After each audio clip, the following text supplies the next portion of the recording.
testimony to God's faithfulness to his mission. Well, good morning. Welcome to Aletheia Church. Glad you are here this morning. My name is Kevin. I'm one of the pastors here. So glad to have you with us. Parents, if you have elementary school age kids and you want to dismiss them now to children's time, I would encourage you to do so. Our teachers will be in the back. And let me give just a little disclaimer this morning, specifically for the parents, but really for anybody. Our narrative this morning does contain some graphic content. So I'm not going to go into a ton of depth about it, but I just wanted to make you aware of that this morning, that there is a pretty graphic moment in the narrative this morning. So if you didn't want the children to be exposed to that this morning, or if you feel like that might be difficult for you, I just wanted to let you know about it if you wanted to step out. If this is your first time with us, or you don't have a scripture journal and you would like one, just raise your hand and we'll have a volunteer bring one of those around to you. That's our free gift to you. Even though this is our last week of Judges, we would still love to give those away. Go ahead and turn over to Judges chapter 19. That's where we're going to start this morning. And we're actually going to go through three separate chapters of Scripture this morning. I said in my sermon last week that as we were moving into this last section of the book of Judges, that Judges 17 began a shift in the direction of where the author of Judges was trying to take us. That there was something different that he was trying to unveil to us. And earlier in Judges, we had kind of seen this consistent pattern throughout the book. What we saw was Israel rebels against the word of God. And from that rebellion, an oppressor would arise from outside of Israel. And then from that, God would raise a judge up to deliver Israel from that oppression. And it was just kind of this repeated pattern over and over and over again throughout the book of Judges. And last week I said that this shift was occurring because the author of Judges is trying to show us that every time Israel rebelled, the rebellion got worse. And the rebellion gets so bad by the time we're at this point in the book of Judges that what the author wants us to see is that there's really even no longer a need for oppression from the outside to have God's people realize how bad things are getting, because the moral and religious decay of Israel is leading to a complete societal decay. You know, last week, the story was the story of Micah and him having kind of done this create your own religion adventure story that he had done last week. And, the story is he'd stolen money from his mom, and then he gave that money back to his mom, and his mom allows him to create his own temple of worship for Yahweh in their town. And then that led to the tribe of Dan adopting that false religion. And so what we saw last week is we're kind of witnessing this societal decay inside the nation of Israel. As we saw the religious decay side of that. This morning, we're going to see something really more tragic. So I'm going to attempt to do two things with our time in the text. The first is I'm going to spend probably the first 20, 25 minutes or so inside of the actual narrative of the story. I'm going to try to unpack it as best I can, but just know that it's 3 chapters, so you're going to have to accept a summary. We're not going to be able to read all 3 chapters together. But then I want us, at the end, to take that narrative, and I want us to focus in on the thesis of the end of the book of Judges, which was what was read for us in our time in Scripture this morning, which was Judges chapter 21, verse 25, right? In those days, there was no king in Israel. Everyone did what was right in their own eyes. That has been repeated now a number of times towards the end of the book of Judges. See, the author of Judges believes that the lack of a king and strong leader is what is leading Israel to its moral, religious, and ethical decline. That is kind of the point that the author of Judges wants us to see, is that as Israel has spiraled more and more out of control, the primary reason for that is that they don't have a king. And this idea is backed by the flow of the book. If you think about what we've seen, every time a godly judge arose inside of Israel, it was marked with some level of Israel's return back to Yahweh and worshiping him. And so it is the author of Judges' opinion and thesis that a lack of a king is what is really, really holding back Israel because they have no true direction. They have no true leader kind of forcing them to focus on God and not allowing things to spiral out of control. But what we're going to see is Israel's real deep issue, and we talked about this last week, is that ultimately their propensity is to try to fashion God in their own image and likeness. And because they do that, a question we need to ask ourselves as we're seeing this story this morning is, would a king really have been able to rescue Israel from themselves? Would he really have been able to keep them from the sad state of affairs that we're going to witness this morning in the book of Judges? And so let's go ahead and look at the text, starting in Judges chapter 19. And I've kind of given each chapter its own little name so that we can understand what's going on. So chapter 19, what we're going to see is the story of Gibeah, a city inside of the Benjaminite territory, and it's Gibeah, the new Sodom. And here's some kind of things that you need to know. If you thought the story of Micah last week was crazy and sad and tragic, buckle up, because this one's a whole new level of tragic. So, it starts out in chapter 19, there's this Levite who's living in the land of Ephraim. And he has this concubine who's unfaithful to him. And so the concubine's unfaithful, and once she's unfaithful, it doesn't really tell us exactly the whole story of what happens, but she ends up running back to her dad and goes to his home in Bethlehem. And so eventually the Levite finds out where she is, and he goes to Bethlehem to retrieve his concubine, and he stays for days in Bethlehem, and the concubine's father treats him really, really well, and they enjoy drink, and they stay together, and the concubine's father keeps trying to convince him to stay, and finally he's like, no, we have to go back to Ephraim. That's where I live, that's where I'm supposed to be. And so he leaves late one day with his concubine, and as they're on the road returning back to their homeland, they pass by Jerusalem, which at the time was called Jebus because it was owned by the Jebusites. The Israelites had not fully taken control of it yet. And one of the guys that's with the Levite encourages him to stay in Jerusalem. And he says, no, we shouldn't stay there. This isn't our land. This isn't our territory. You get the idea that he thinks it's unsafe for them to stay in this city because it's not an Israelite city. And so they continue to march forward, even though it's getting later and later in the day. And they arrive in Gibeah. And Gibeah was a city inside of Benjaminite territory. And so they get to Gibeah, and the Levite, from what we can tell, is relatively wealthy. He's got things to be able to provide for himself and take care of himself. But what commonly would happen during this time period is if you were able to take care of yourself and you went into a city, the Israelites were kind of required by law to take care of one another. And so someone was supposed to take him and his concubine and those that were traveling with him in and give them shelter for the evening. And it says that when they were in Gibeah that they were staying in the square because no one would take them in. That those that had lived in this city were not interested in following the word of God, were not interested in providing hospitality to this Levite, and so that they were just planning on staying in the open city square until a man from Ephraim who's living in the area comes in from working and sees them and invites them into his home and allows them to stay with him for the night. So we're already kind of getting this picture that something bad's kind of setting up.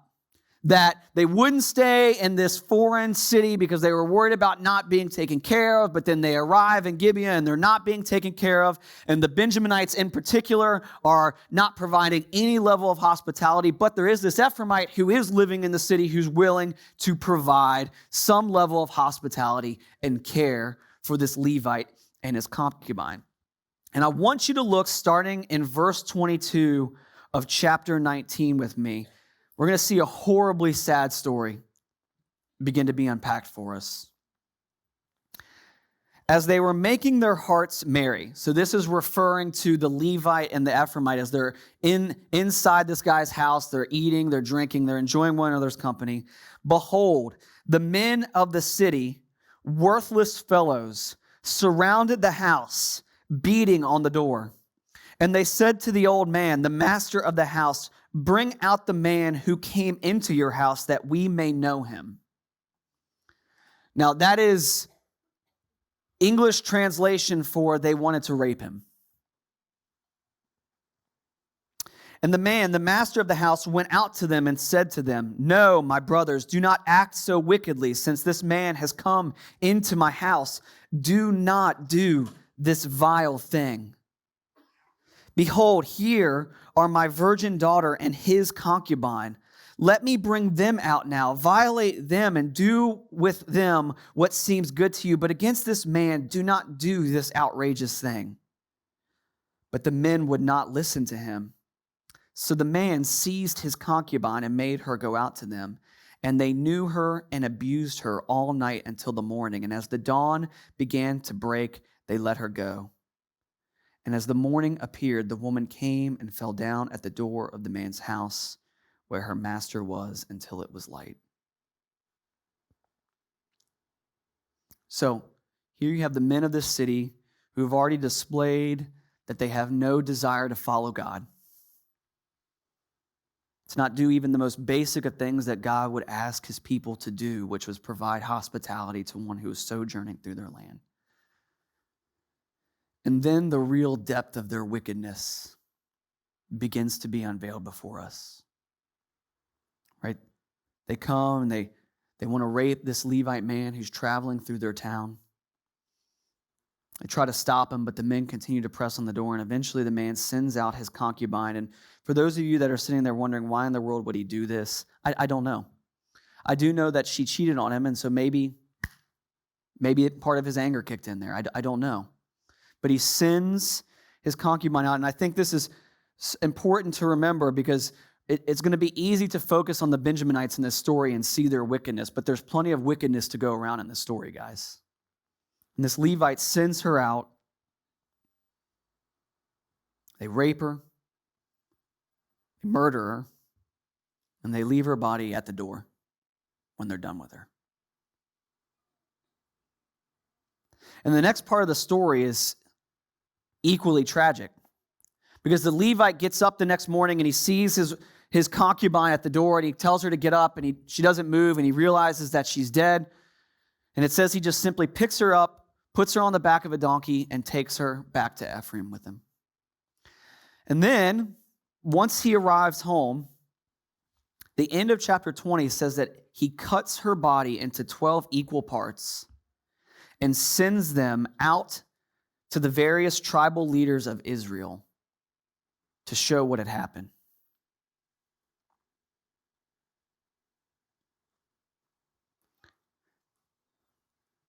The author of Judges is trying to show something to us here, to try to get us to grasp something that is going on here.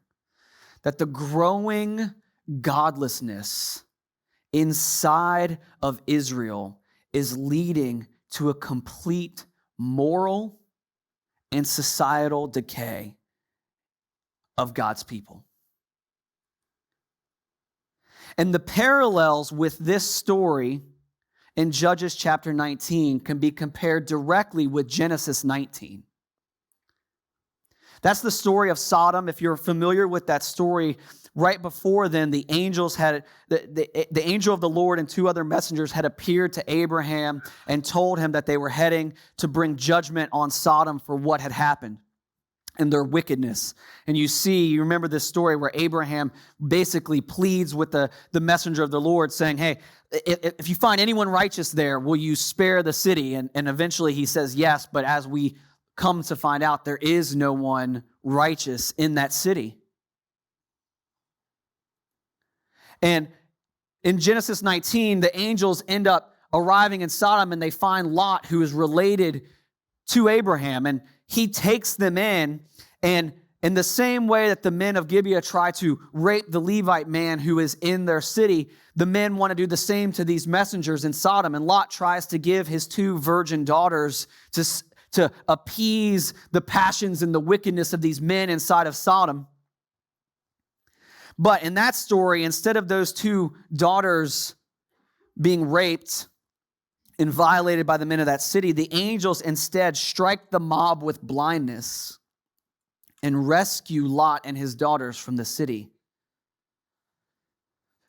But in Judges 19, there are no angels there to hold back the wickedness of men.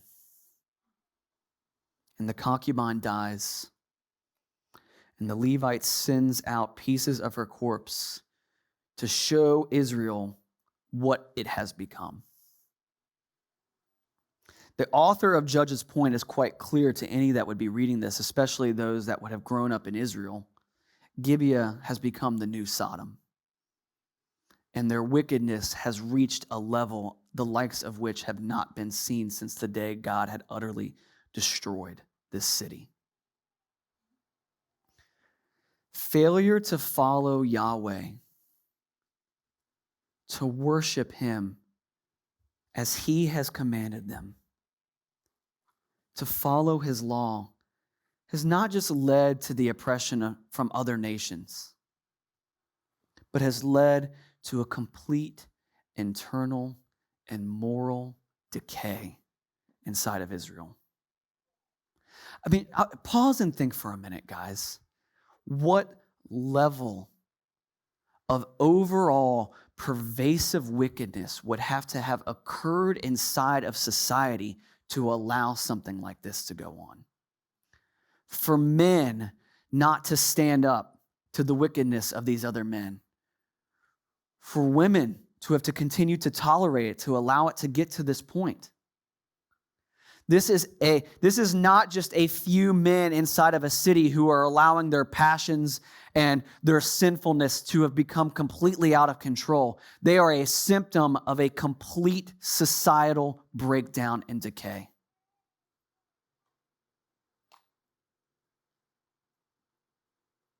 And it's easy for us to sit here and say, well, I would never allow this to happen. I would have been willing to give my life to defend the honor of those who are there. But the reality is oftentimes we find ourselves in situations where decay is all around us and we don't speak up for the word of God. We don't do the hard thing. And so God is allowing us as the readers to just sit in this, to sit in the tragedy of what not following after God looks like. The true depth of how horrible it can be. And then he takes us into the next phase of the story in Judges chapter 20, which is civil war. That's what ends up happening, is civil war. The 11 of the 12 tribes, once they receive the cut-up corpse of this concubine, are outraged. It says that there's complete outrage over this being sent to them. And so they gather together, and they go to this Levite to figure out exactly what had happened, because there's clear shock. They're like, what would have possessed a Levite to have sent pieces of a corpse to all of us? And so once they arrive and they find out what exactly had happened to her, Israel decides to go to Gibeah united and confront the wickedness. And Israel, once they arrive outside of Gibeah, they talk to the tribal leaders of the tribe of Benjamin, and they give them an ultimatum. They say, give up the men who committed this heinous act.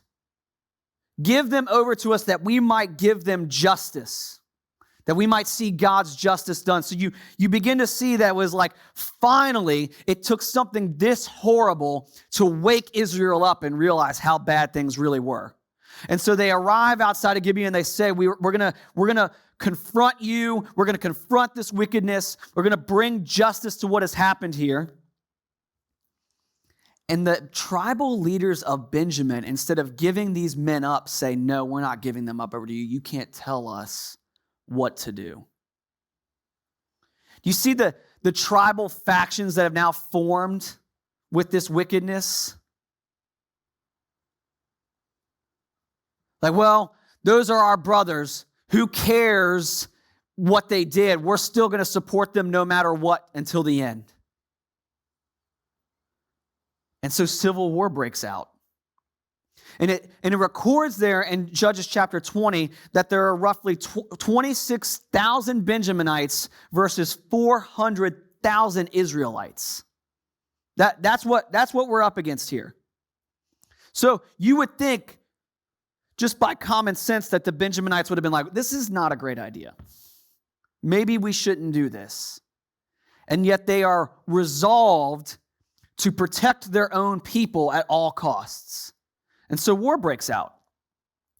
And Judges chapter 20 is going to record 3 separate battles that occurred between the Benjaminites and the Israelites who had gathered to war against them.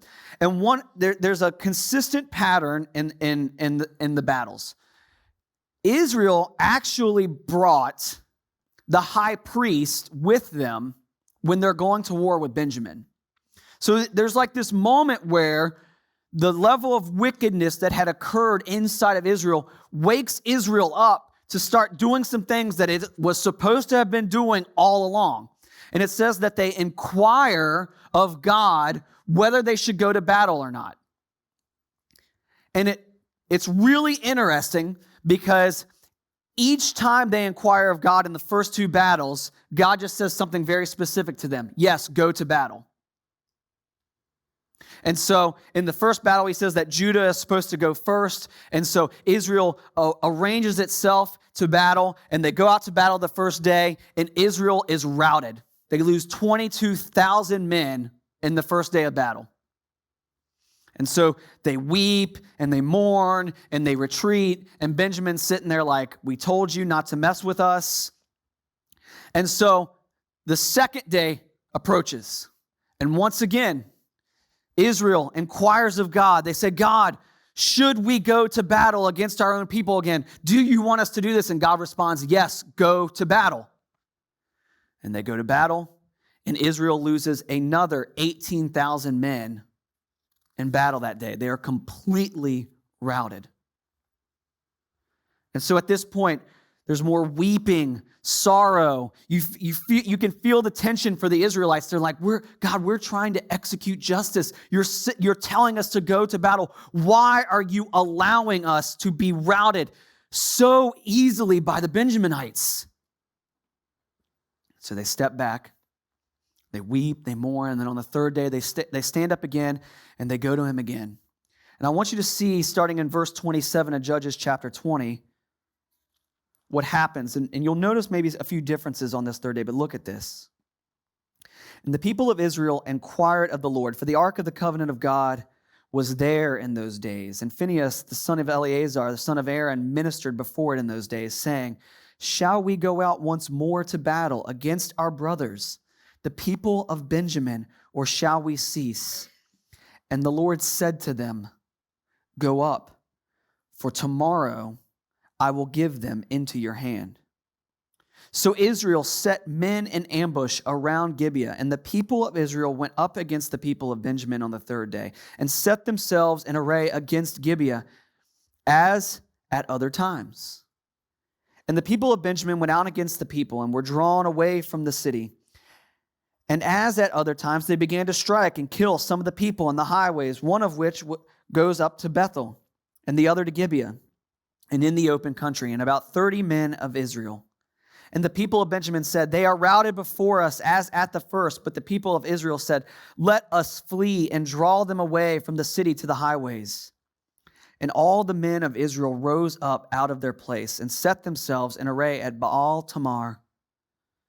And the men of Israel who were in ambush rushed out of their place from Mare Geba.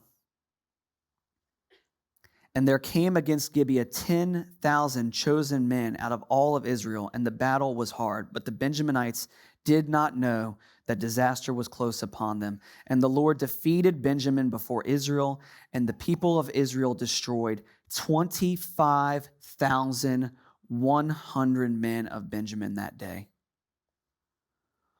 All these were men who drew the sword.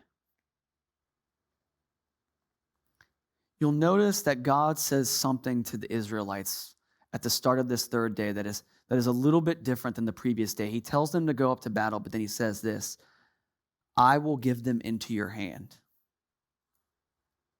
He had not promised that the previous 2 times. And on this third day, Benjamin is routed. And if you do the math from earlier in Judges chapter 20, you'll learn that there are only about 600 men left who fled to the rock of Rimmon from the Benjaminite tribe. Let me paint a picture for you. This pretty much means the tribe of Benjamin, as we know it, is done. One of the 12 tribes of Israel has been completely wiped out in one day of fighting. Justice has finally been executed, but at what cost? At the cost of 40,000 Israelite lives and another 25,000 Benjaminites. One of the tribes being completely blotted out. And I want to just pause for a second here, because I know we're kind of moving through this narrative rather quickly, but I want to just pause to maybe say something with some application here.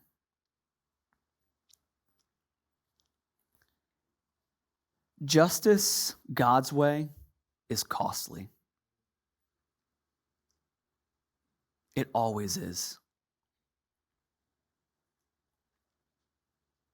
I don't want to spend a bunch of time on this, but if as God's people we are going to be horrified by wickedness in our midst, including even at times our own, and if we're going to follow God's design, we must understand that standing against wickedness will be costly. This might mean to put to death the wickedness in your own life. It's going to cost you friends, routines, and comforts. This means if we're going to stand for the word of God and be for God's justice, it might lead to loss in other areas. I know people that have lost jobs, friends, family, and other things for the sake of standing up for God's word and His standard.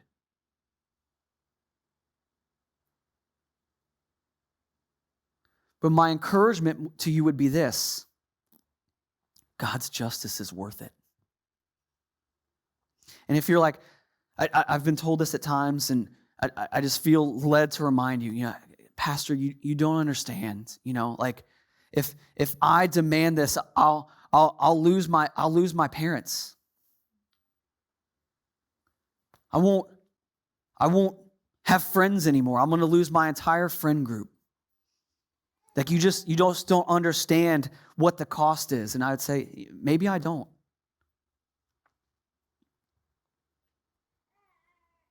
But when it came to exacting justice for our sin and rebellion against the creator of the universe, the cost was far higher than anything you or I would ever have to pay.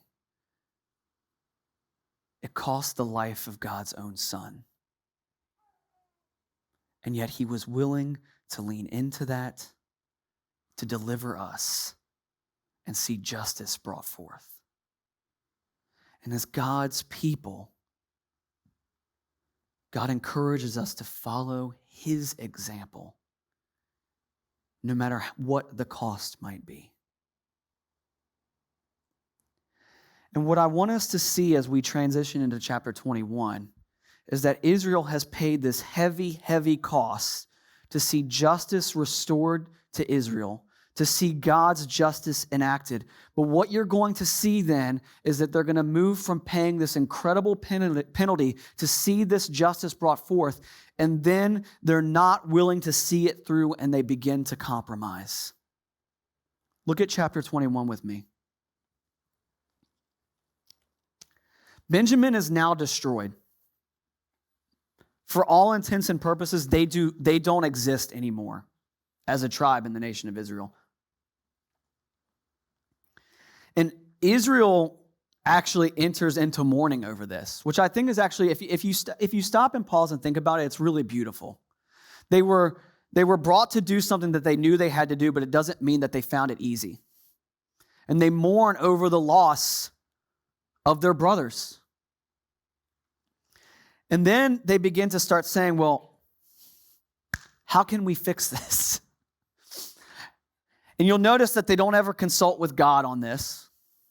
They were willing to consult with God before they entered into battle each time, but they never consult with God once on how possibly God might bring beauty from this destruction. They try to start solving the problems themselves. And so often, guys, we are tempted to do this ourselves. We see injustice and we might even walk forward in trying to bring God's justice in a situation, but then once things get difficult, we start trying to solve the problem ourselves instead of leading into God and His Word. Because that's the easy way. And so the Israelites do this really, really odd thing. The 11 remaining tribes of Israel, they say, well, because of what Benjamin has done, we're not going to let any of our daughters become wives to the remaining 600 men that are left from the tribe of Benjamin. We're done with them. It's over. We are not going to associate with this tribe. But then, because they've made this oath before God and before one another, they're finding that the oath they've made doesn't exactly fall in line with how they're feeling about the situation. How many of you guys have ever promised that you would do something for the Lord, but then when the time actually came, you didn't really want to follow through on it? That's where these 11 tribes are. And so they're standing there and they've made this oath and they don't want to face the reality of it, so that they start concocting different ways to get around their oath that they made. So the first one they come up with is that there was this one kind of partial part of a tribe in Israel who did not come out to war with them, Jabesh Gilead. And so they decide, well, I know what we'll do. We'll just go wipe out Jabesh Gilead. And once we've killed them for not coming to battle with us, we'll take all of their daughters and give them to the remaining men. And so there's 400 of them.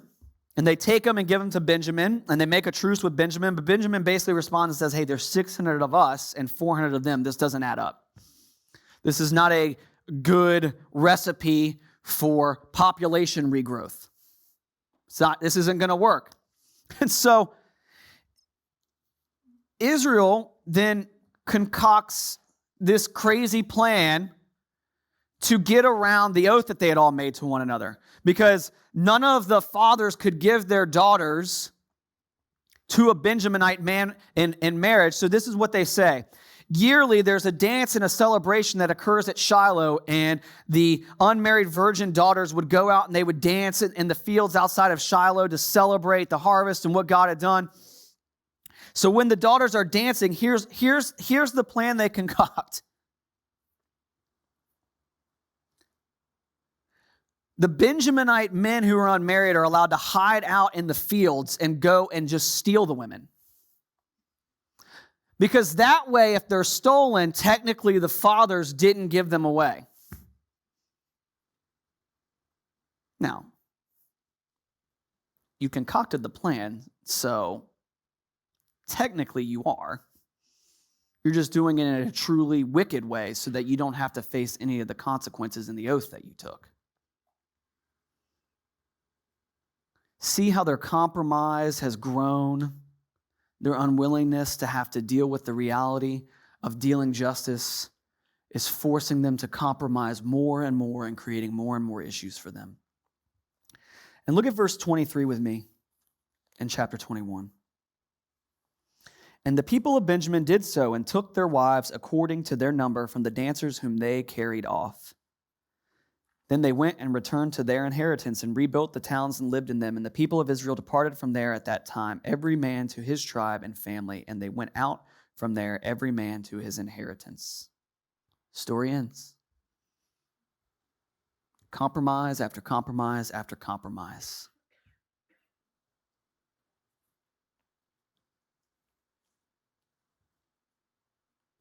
Some of you guys, when I was telling that story of giving away the daughters in that way and allowing them to be stolen, I could see some of your faces. You're like, what the heck? Yeah, I hear you.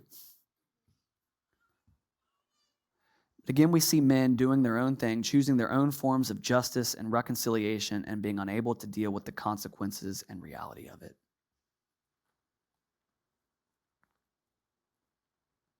And then the author of Judges provides us no summary, provides us no information on what God was doing during this time period. He just simply tells the story. And then he leaves us with this in verse 25.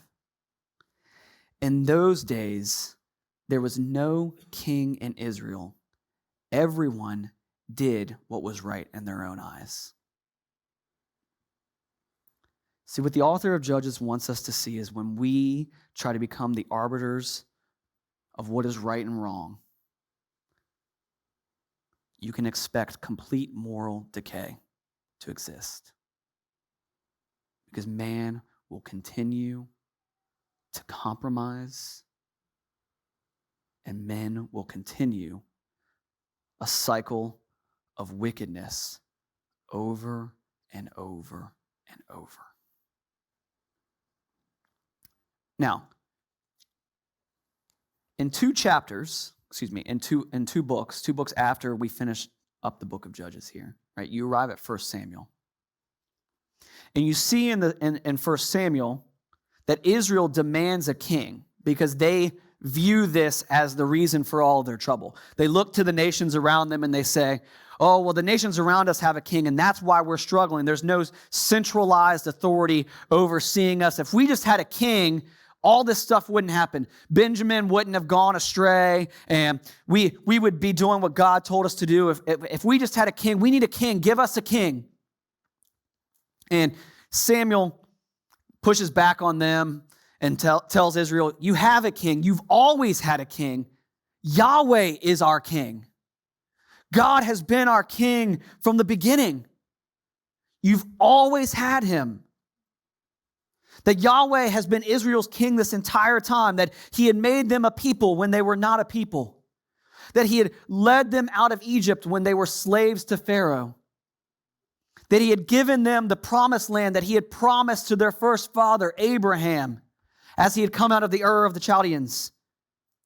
They had covenanted with them the blessing that if they obeyed him, it would go well with them in the land.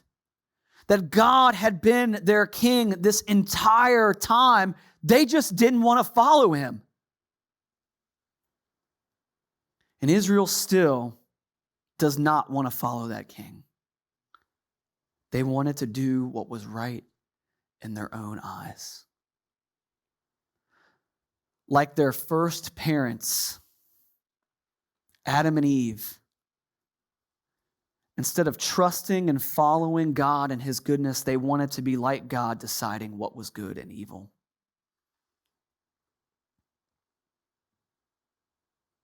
And really, if you follow throughout the Old Testament, what you see is just that story on repeat. You see God's people following the same pattern of Adam and Eve, living in a constant state of confusion, doing what is right in their own eyes, seeing what that yields, experiencing sorrow, and then crying out to God again and again once they have been the authors of their own sorrow. They follow God's laws when it's convenient or when things get bad, and then they go their own way to do their own thing when they feel otherwise. And the same tragic story plays throughout the scripture. Israel sins, Israel suffers, God delivers. Israel sins, Israel suffers, God delivers. Over and over and over again. You know, it's really easy to look at Israel and roll our eyes. You know, one of my fears is that we would read the story this morning and think we've advanced as a society beyond something like this. You know, we've finally achieved some level of educational nirvana where we're too cultured to allow something like this to happen in our day. In our midst, we've become so educated and so smart, we wouldn't allow something like this to happen. we would have elected the right officials, or we would have created the right laws, or we would have provided enough education to people when they were younger, they would know something like this should never happen. We would never allow something like this to happen. And yet I would submit to you, we live in a time, and I would submit to you that every generation before us has lived in a time where man does what is right in his own eyes. Guys, there is nothing new under the sun. It might look a little different, but mankind is doing the exact same thing they've been doing for thousands of years. And it is yielding the same results over and over and over again. We see in our society, even today, things that God declares to be clearly wicked, celebrated in our midst. Sexual immorality, abortion, stealing, violence, murder, racism. I can see some of your all's faces like, do I need to give you specific examples? Like, we don't celebrate murder. What about when two nations are at war and you want one side to win and not the other?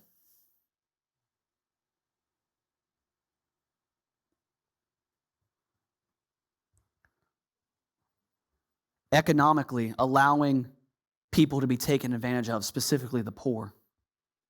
Guys, these things don't just occur in cultures all around the world. They're celebrated. Because if there's one thing that human beings tend to cherish above all else, it's power and doing what is right in their own eyes. And when the wickedness is finally enough, we see people crying out for a king. But they never cry out for the right one. And church, hear me when I say this. We're just as guilty of crying out to the wrong king as well. Think about the kings we hear cried out to. Be ready, guys. I'm going to start calling out some idols. Just be ready. Politics. If we just get that right man or woman into that right position in politics and they're able to legislate, all of this will be fixed. Money and power. If we just had enough money, if we just had enough power, we could lord over those who don't understand what they're doing is wrong and bring them into glad submission. Education. If we can just brainwash people when they're young enough, they'll never do the wrong thing moving forward.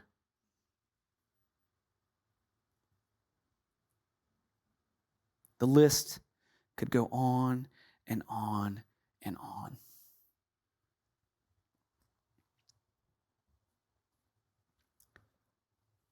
Church, if there's been one thing that's really maybe disappointed me in the last, 5, 6, 7, 8 years of following Jesus, is how often we act like we don't have a king.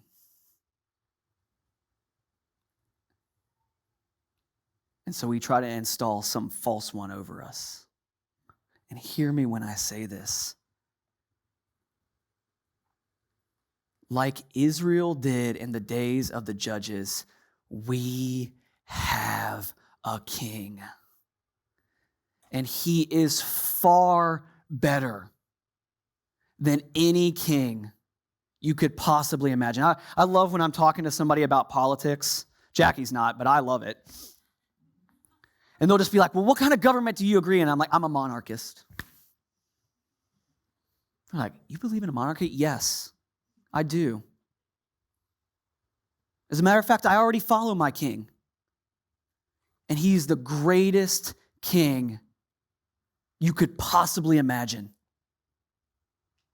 Think about what Israel lacked during this season, and think about if Yahweh had been their king, how much more beautiful life could have been for them. Think about the season and time we live in, and if we would just simply submit ourselves to King Jesus, how much better our lives would be.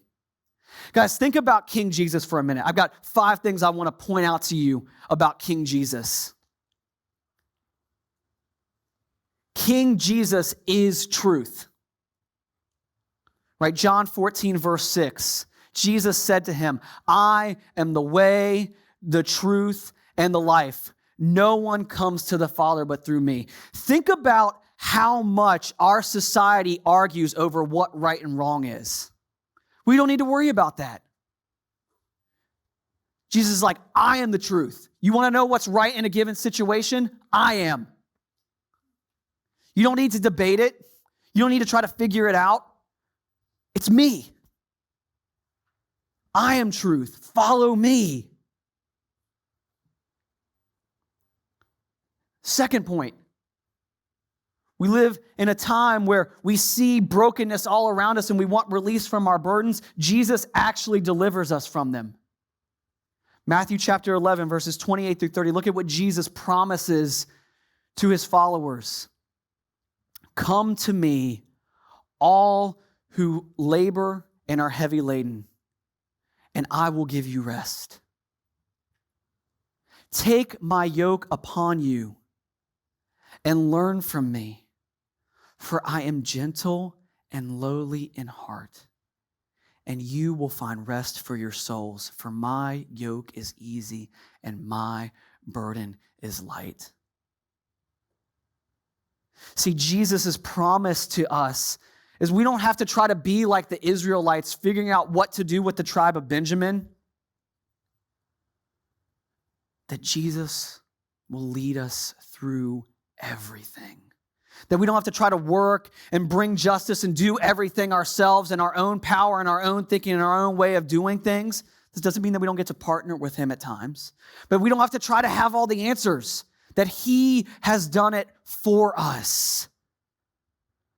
And that ultimately, the biggest thing that you and I struggle with is that we have a sense of moral obligation, maybe even in our own heart. Maybe it doesn't even come into line with the Word of God, and yet we don't even follow our own standard.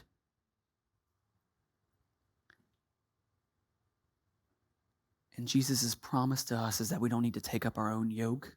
We don't need to take up our own burden, but instead we put on his because he has already done it for us. Third thing that makes King Jesus better than any other king, Jesus actually values us.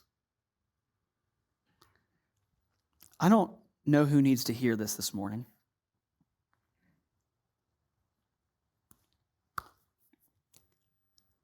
I'm fairly confident in what I'm about to say. Your elected officials do not care about you. I don't care what party you're a part of. They don't care. If I'm wrong, I'll eat crow. Someone can come up to me afterwards and give me empirical evidence that they actually care. I would love to be taught. But I think I've been alive long enough to make that assessment. They don't care. And yet look at what Jesus is said about Jesus in Hebrews chapter 12, verse 2. Looking to Jesus, he's telling them, look to him, the founder and perfecter of our faith, who for the joy that was set before him endured the cross, despising the shame, and is seated at the right hand of the throne of God. See, what the author of Hebrews is saying there is that Jesus so values his sheep, his people, that looking to the cross was joyous for him because he knew he was rescuing us. He actually cares about you. It's not just like some ethereal idea that has been thrown out there that we think like, hey, I think he might care. No, he actually does. God the Son actually put on human flesh and submitted himself to the point of death on a cross to liberate you because he values you. because he cares about you. King Jesus is compassionate in a way that most kings are not. Throw up Matthew 14:14 for me. When he went ashore, he saw a great crowd, and he had compassion on them and healed their sick. Guys, the Gospels are littered with examples of Jesus showing compassion and sorrow for those that are around him. And I might submit to you, often in situations where they don't actually deserve that compassion and sorrow. Because that is who our King is. And then lastly, King Jesus forgives. 1 John 1:9. If we confess our sins, he is faithful and just to forgive us our sins and to cleanse us from all unrighteousness.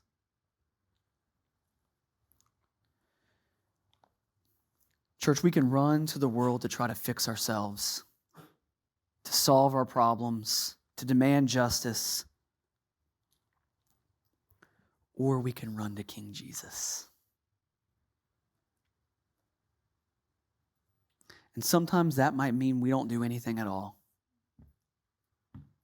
but we just sit and wait.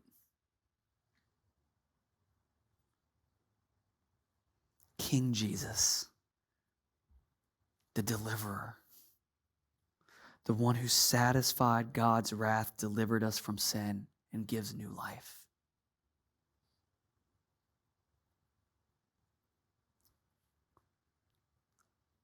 Church, may we be known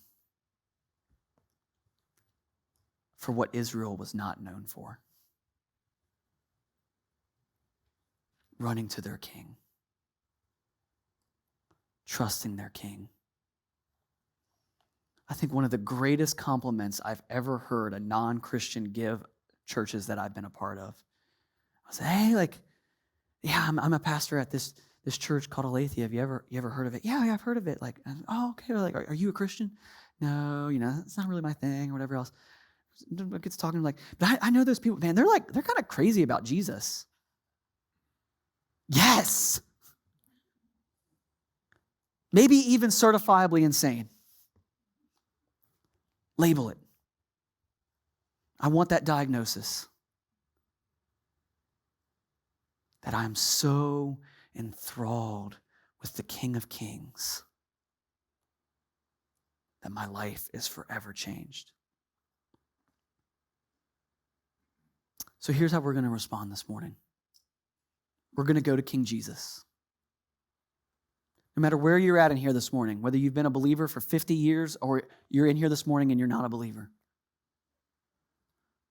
we're going to go to King Jesus. We take communion every week here at Aletheia Church.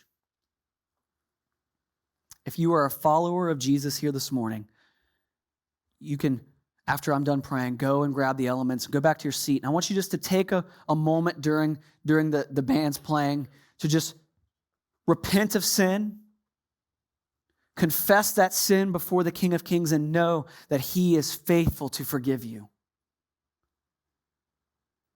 And I want you just to ask him, Lord, what would it look like for me this week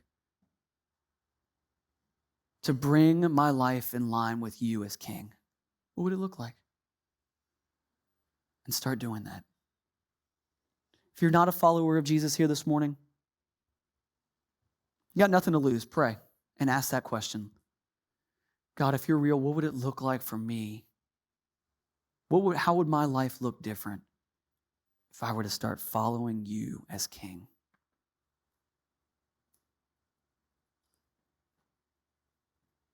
And then ask whoever brought you here this morning. You may be shocked at the answer they would give on what your life might look like, how their life was changed by King Jesus. And then we're going to stand up and we're going to sing together, All Hail King Jesus. Because he is our King, worthy of worship, obedience, and praise. Let's pray. a testimony to God's faithfulness to his mission, which is to see the gospel Buried in the likeness of his go death and raised to forth walk in into newness of life.